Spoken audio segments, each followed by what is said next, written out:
Check, 1, 2. This is just going to be a basic DOM 101. Now, with the level 2, it is horizontal. You have your book from left to right. I like the DOM because it is vertical. When you can combine it with the chart, it can be a very powerful tool. Now, there are 4 columns: your resting bids or buy orders, your resting offers or sells, your market sell orders, or your market buy orders. Now, why doesn't the market move when it's closed? Because there's no market orders allowed. That might sound like a stupid question, but this is step A 101 here. And if there's no market orders, nothing can take this out and this out. This is the spread. What's sitting on the spread? The spread is diagonal. Now when the market opens, assume no orders are added or pulled, meaning canceled from this tick. So we must see, in order for price to move down, 14 sell come in, take this out, and now price will tick down.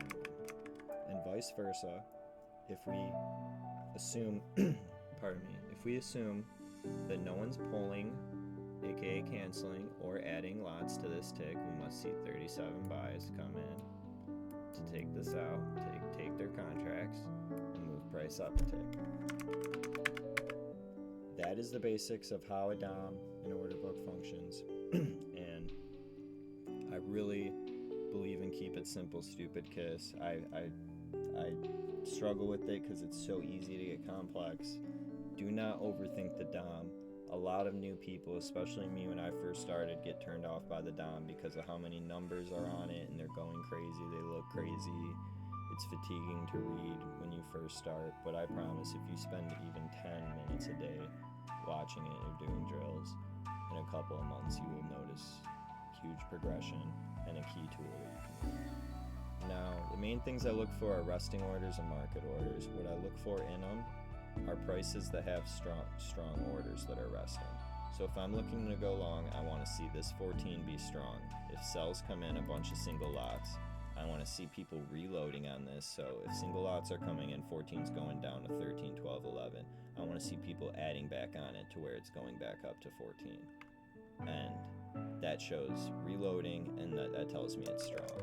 Now, say price moves down 4 ticks, and these orders start to shrink. They're spoofing or canceling their orders because they're afraid and they don't want to get filled there. And that tells me how weak they are, and that I do not trust leaning on them for a long trade. So when I want to go long, I can confirm that there's good reloading here as sells come in, we're holding.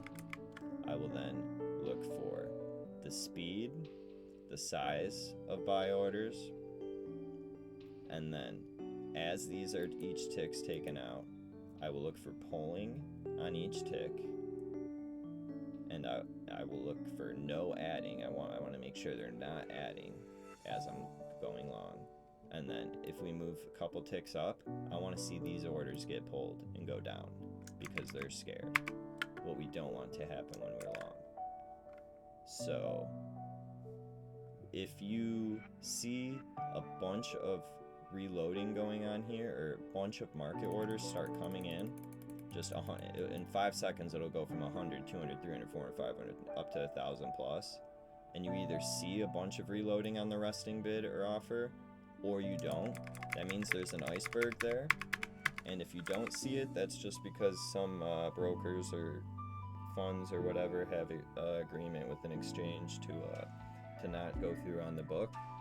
But so I look for strong resting orders or weak ones on the other side that I'm going after. Price reloading and absorption, just explain that, and prices with pulling, aka weak ones. And then market orders, I want to see the speed they're coming in at if we're going slow, and then all of a sudden we start speeding up. That most of my trades I enter when the speed picks up. That usually indicates a move is coming. Also the size. If we're trading a bunch of single digits back and forth, and all of a sudden I start seeing a lot of double digits, that's usually foreshadowing. And then the price they come in at for market and bid. If I see a bunch of big market orders at a price, we go up and then come back to it, and the market orders are coming back to that same price, I'm going to take note of that. Possibly even use it to put a trade against to hold up. And then for resting bids, say right here, I see a bunch of reloading. They can't take it out. We go up, we come back, and I see a bunch of reloading at the same price.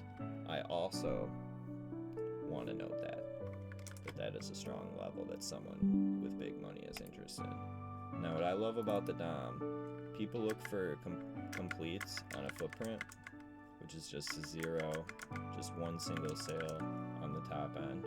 Footprints are time or tick based. With the DOM, you can choose your own time. This is a footprint, these 2 digits, and you can clear them when you want. So you really don't need a footprint. I mean, I have one up, sometimes it's nice, but this is my footprint. Now I just want to make sure I'm not forgetting anything else for you guys. If you do have any questions, leave them in the comments. I'll be sure to answer all of them. And yeah, trade on. Hope you guys have a good one.